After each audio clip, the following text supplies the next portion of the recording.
So I'm Orit, and for most of the previous decade, probably like a few others in this room, I tried to solve the Middle East conflict.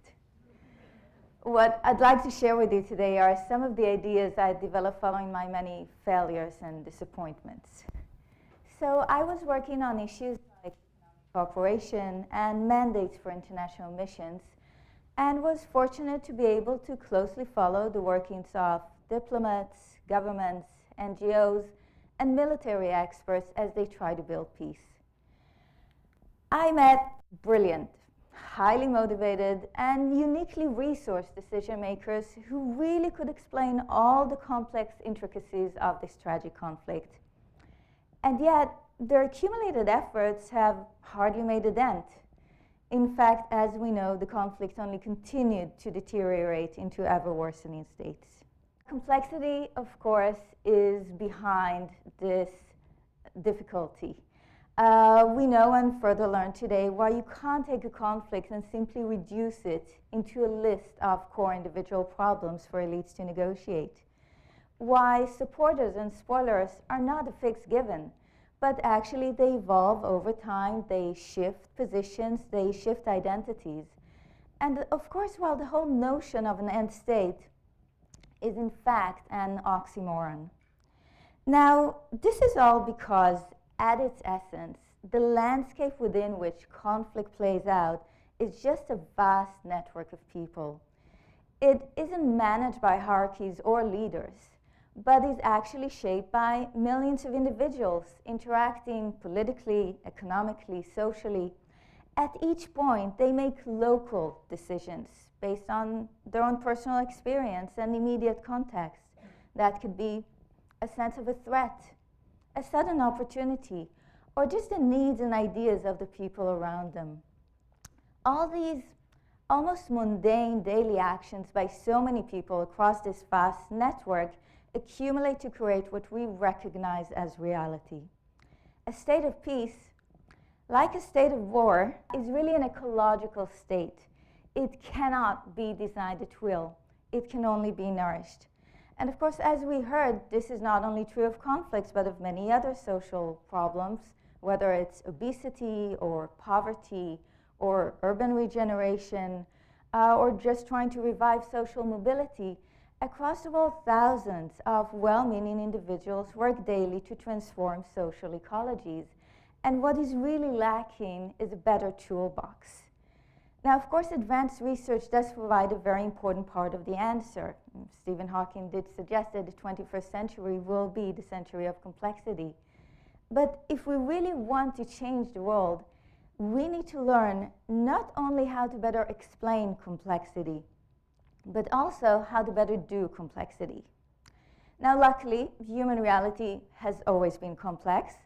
So some wise people have already given us some heads up in this direction, even if they did live some millennia ago. And as it turns out, ancient Chinese thinkers approached human reality and change through conceptual frameworks that are surprisingly similar to complexity theories of today. Most crucially, though, they tended to focus on the operational side, developing tools and strategies for operating within complex environments. The most elaborate of these can be found in traditional Chinese medicine, and specifically in the art of acupuncture. Now, very generally speaking, this approach analyzes dynamic flows rather than specific conditions. It then designs sets of low-intensity interventions whose sole aim is to strengthen or disrupt these very patterns. The interventions themselves, in this case very thin needles, do not insert new resources into the environment. They don't even take control over any key functions, even if temporarily. They simply provide the system with information to reorganize itself. And in this sense, when you think about what is health or an overall state of well-being, it is actually defined as resilience, which is really an organism's ability to respond to emerging challenges rather than a specific state of equilibrium. Now, I believe that these kinds of principles can actually provide us with a very rich source of references for also operating within the social realm. And I call this social acupuncture. And when you think about it, social ecologies and the networks they support are also shaped by flows and exchanges. The manner in which money, information, behavior, skills, ideas flow through a certain network will ultimately determine its overall well-being.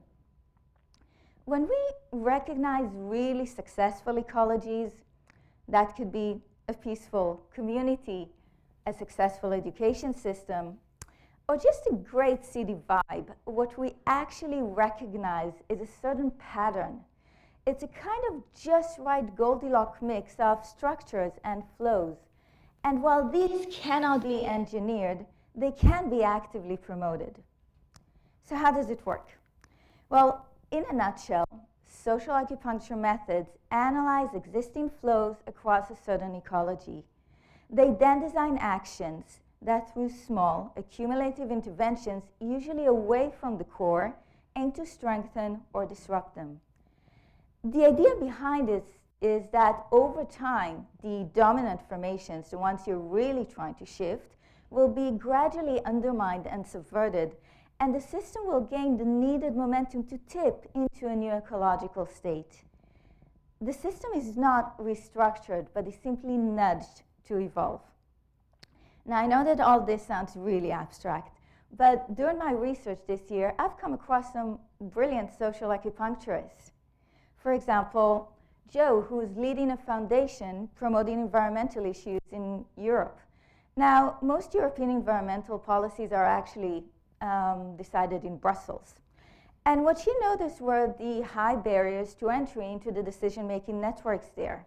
So instead of focusing expensive resources just on traditional political lobbies, she helped a social enterprise that provides ethical offices set up their first base in Brussels. And suddenly, loads of small NGOs who previously couldn't interact with the bureaucratic network had a base to operate from. And a whole swarm of environmentalists was simply unleashed on the town. And this, of course, over time altered information, social, and political exchanges. And there's Al, a sports scientist who also helped prepare British Olympic teams and developed a whole new approach for training for excellence.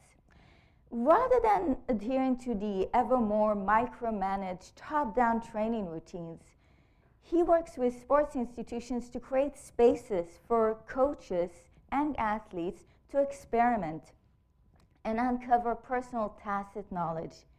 And by empowering both coaches and young athletes, this creates whole new adaptive learning flows. Now, what we find in such cases is an overall strategy that aims to enable rather than to create change. The idea is that small, smart, low-profile interventions actually provide other players in the system with the information and the opportunity to self-organize and alter their behavior, and this over time creates much wider and indirect systemic impacts. So when you think about systemic impacts, the most effective ones are almost silent transformations. They are so deeply embedded into the existing landscape that they are almost deemed as inevitable by both supporters and oppositions alike. In that sense, social acupuncture needles are inexpensive and in abundance. We simply need to change the way we analyze systems, the way we define our goals, and the way we design our actions to make best use of them. Thank you.